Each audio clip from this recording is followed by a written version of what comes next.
February 9th, 2025, Super Bowl halftime show. 100 million people watching. Kendrick Lamar walks on stage. And in front of the entire world, the biggest stage in entertainment, he performs Not Like Us, the song that destroyed Drake.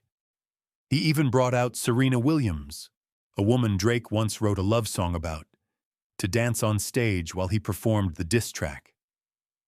Drake was not there. Drake could not respond. Drake had already tried to sue his own record label and lost. In that moment, in front of 100 million people, Drake lost publicly in a way that almost no artist has ever experienced. And then he went quiet for 2 years. And then on May 15th, 2026, he dropped 3 albums at the same time. 43 songs in one day. This video is not about who won the beef. This is about what happens inside a person when they get publicly humiliated, and what they do next, and what that teaches you about your own life.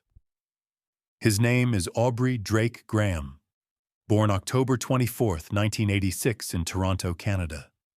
His parents divorced when he was 5. His father, a drummer who played with Jerry Lee Lewis, moved back to Memphis and was largely absent. His mother raised him alone, often sick, struggling financially. He grew up Jewish in a black neighborhood in Toronto. Too black for some rooms, too Jewish for others, never fully fitting anywhere.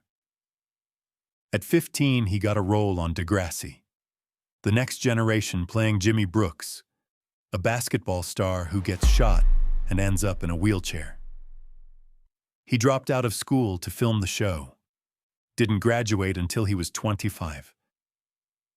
While filming Degrassi, he was quietly writing music, recording mixtapes in his spare time, releasing them on his own website and MySpace with no label, no money, no industry connections. In an early interview, he said, "Record labels nowadays don't see potential. They see numbers. I still, just like everybody else, need to make my way into the office. It has to be undeniable."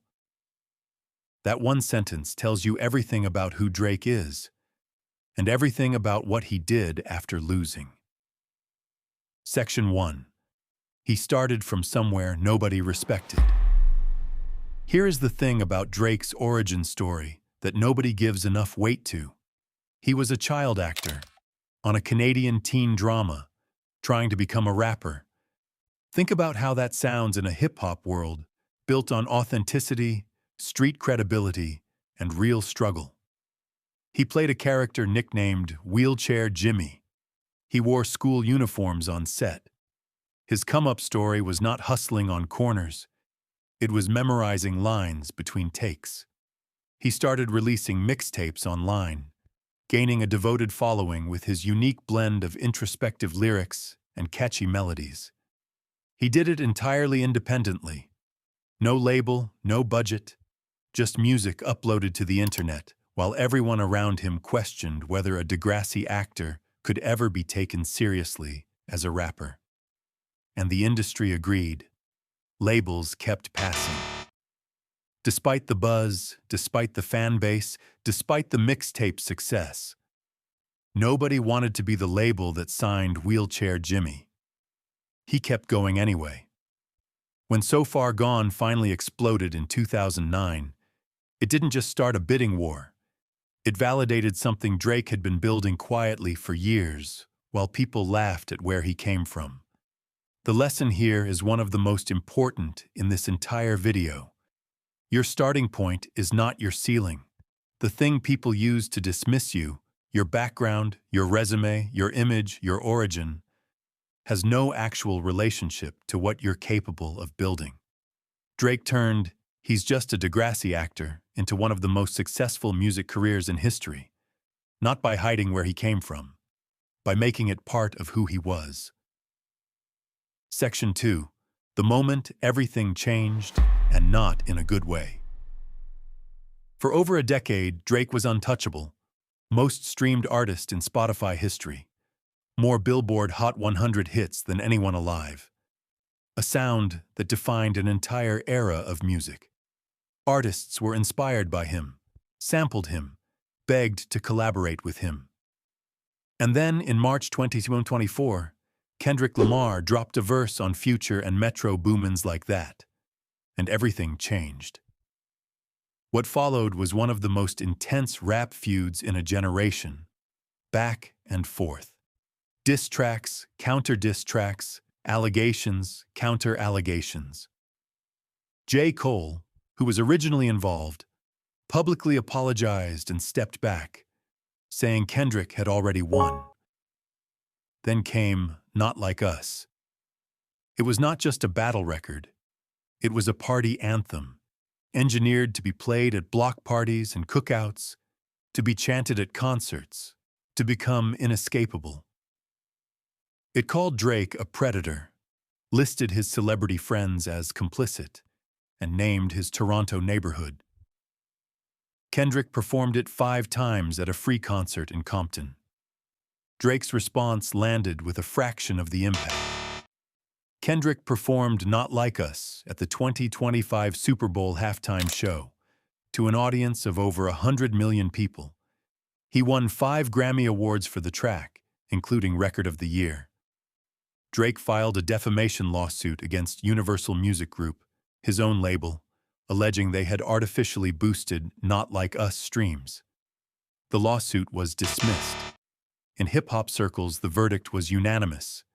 Kendrick had won, and Drake had lost. Not just the battle, but the optics of everything that followed. Suing your own label, losing in court, watching your rival perform the song that destroyed you at the Super Bowl. It was a public humiliation of historic proportions. Section 3. What public humiliation actually does to a person. Let's talk about the psychology of what Drake was experiencing, because this is the part that actually matters for your life. Public humiliation is one of the most psychologically damaging experiences a human being can go through. Research consistently shows it triggers the same neural pathways as physical pain. It doesn't just hurt your feelings. It genuinely hurts, in a way the brain processes similarly to being physically wounded. And the specific type of humiliation Drake experienced, being publicly attacked, having your reputation defined by your enemy's narrative, watching the world accept that narrative and celebrate it, is particularly devastating, because you cannot control it. You can respond, but every response gives the other person more attention. Drake tried everything. He responded with music. He sued. He appealed. He watched his ex dance on stage during the diss track at the Super Bowl, and nothing worked. So he went quiet. 2 years, his longest gap without a solo record. While Kendrick released GNX, went on a sold-out world tour, and collected Grammys.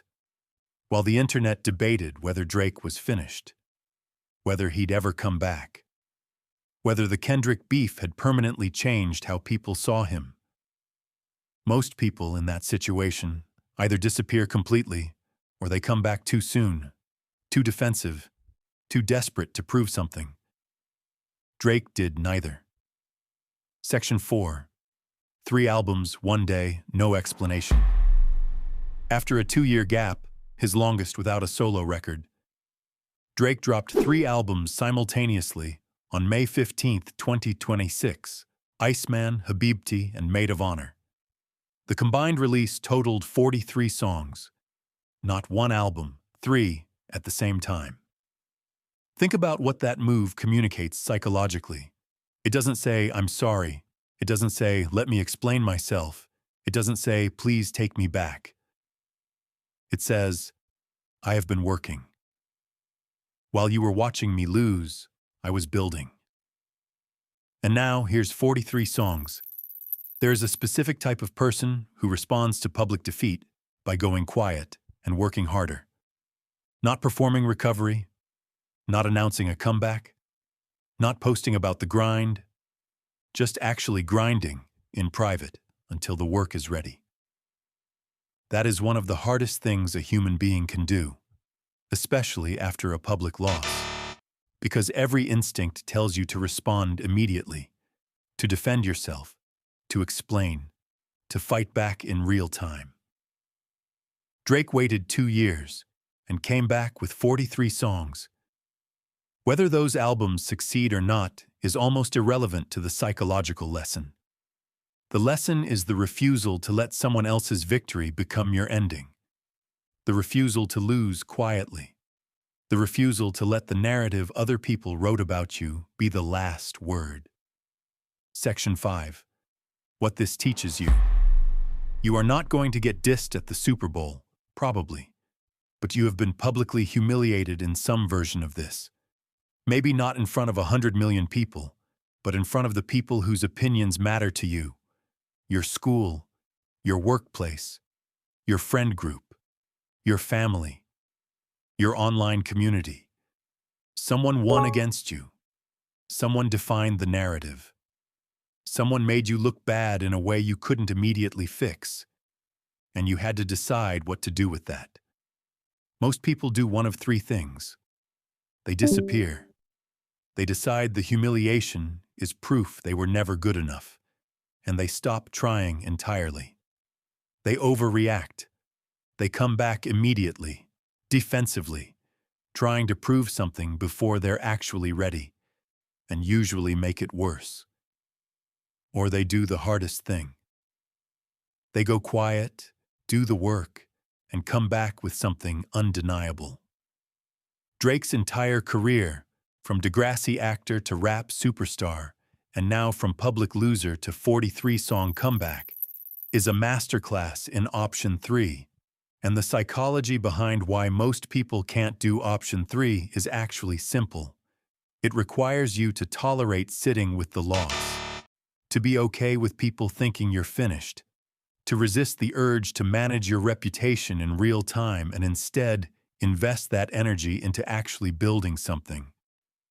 It requires you to care more about what you're building than what people currently think about you. That's the Cardi lesson. That's the Kanye lesson. And that's the Drake lesson. The most dangerous creative energy in the world is someone who has been publicly counted out and knows it, and is working in silence anyway. Outro: Kendrick Lamar has not responded to the 3 albums. He doesn't need to. He performed at the Super Bowl. He won the Grammys. His tour sold out. But here's what's interesting. Drake didn't need him to respond, because this was never really about Kendrick. It was about Drake deciding, after the most public loss of his career, that he wasn't done yet. Whether you love Drake or you think Kendrick won forever, that specific decision, made in private after a very public humiliation, is something worth understanding. Because at some point in your life you are going to lose publicly. You are going to fail in front of people who are watching, and you are going to have to decide what comes next. The question is whether you disappear, whether you overreact, or whether you go quiet, do the work, and come back with 43 songs. Subscribe if you want more videos like this. I'll see you in the next one.